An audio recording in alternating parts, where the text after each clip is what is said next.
Question 14 from the review assignment JEE Advanced 2020. Rotational mechanics and radiation pressure. These two concepts are involved in this question. According to the language which is given in this question, this rectangular block is actually a plane mirror. This rectangular block is nothing but a plane mirror, and light falls on it in the perpendicular directions. Light falls on the mirror in perpendicular direction. Let's say that light has intensity of capital I and the mirror has area of capital A. So if the light falls on this mirror having intensity I and the area of mirror which is capital A, through the concept discussed in the modern physics, that for a parallel beam of light, the rate of flow of momentum, that is the momentum flow rate,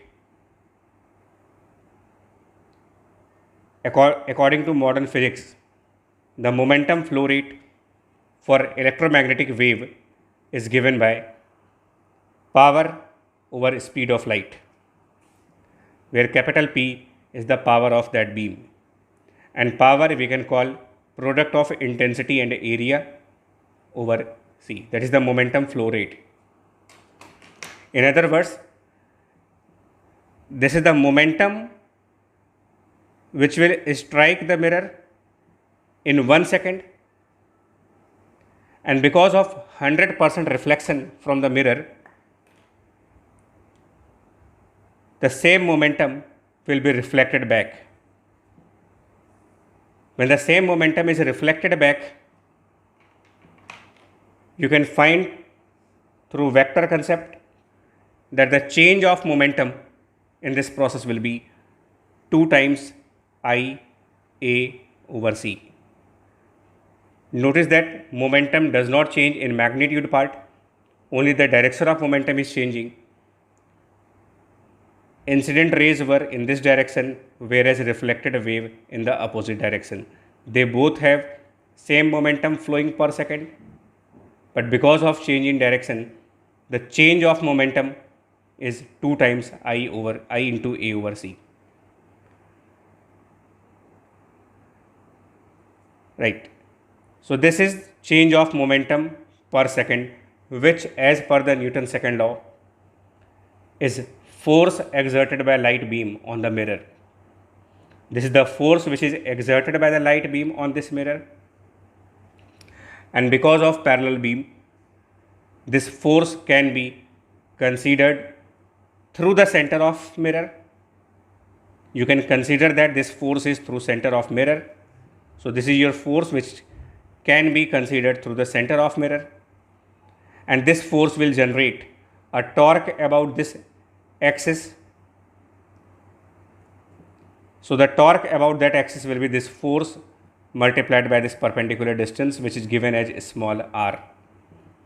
So this capital F, which is 2 times intensity into area over C multiplied by this small r, is now torque by this force about this axis, which should be equal to the moment of inertia about this axis. And the moment of inertia about this axis will be, according to parallel axis theorem. Notice that the mirror can be considered like a lamina. Moment of inertia of lamina about axis which passes through its center of mass and which is in the plane of lamina is m a square over 12. But we have to find moment of inertia about this axis of rotation. So you will apply parallel axis theorem now, and through parallel axis theorem, the moment of inertia for this axis about which the mirror will turn will be written as capital M A square by 12, which is I about center of mass, plus M, and a square of the distance between the two parallel axes, mr square. That is parallel axis theorem. Left hand side is torque. This is moment of inertia about the axis of rotation, into alpha, which is the angular acceleration. Alpha is the angular acceleration. So from here you can find the value of alpha, and then the angular displacement theta in a time of t will be just half alpha t square. So you solve alpha, substitute alpha in this expression, and then you can get the value of theta, which is as intensity into a into small r over speed of light in the free space upon capital M A square by 12 plus mr square times t square. This is after simplification, where capital I is the intensity, which is defined as energy falling per unit area, which is given as 0.125 joule on each centimeter square. So you can find it 0.125 joules energy on centimeter square area per centimeter square. So you can use this fact for calculation of intensity, and this t is equals to 1 minute that is given in this question. So you put all the numbers and you will come to know what is the value of angular displacement. The whole idea of this question was to give you exposure of torque, the concept of torque, the concept of parallel axis theorem, concept of radiation force, concept of Newton's second law, that is the force is change in momentum per second. So these all the little concepts, all the small concepts are integrated in a single problem.